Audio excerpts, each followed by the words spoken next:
Gordon, I did want to ask you about this incident that we've been reporting on in recent days involving the Chinese Navy and Australian divers, and the Navy using sonar pulses which injured an Australian diver.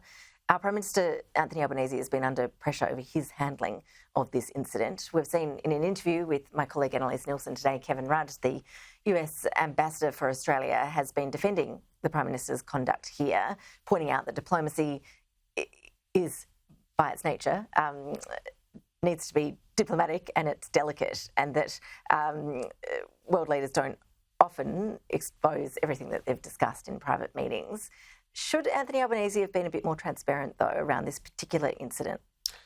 So diplomacy also means not everybody says the same thing. We had a very robust statement out from the Minister of Defense, Richard Marles. I was heartened this week that we've got some condemnation of this from Japan, a very important party.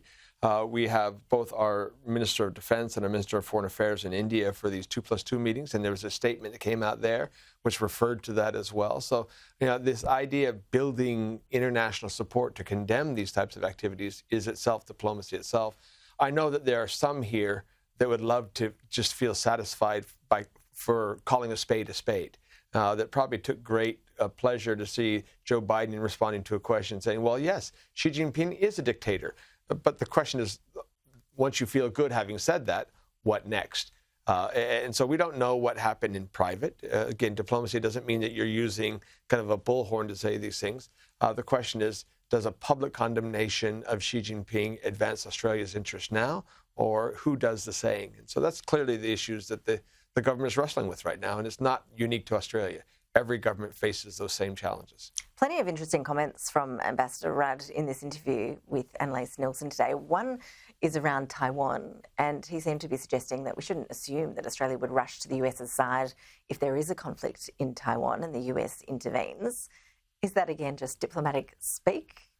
Well, no, I mean, he's right that you shouldn't assume, because anyone's response to what happens in Taiwan really depends on the scenario. But increasingly, treaty allies of the United States, like the Philippines, like Japan, like Korea, like Australia, would face a fundamentally changed world order.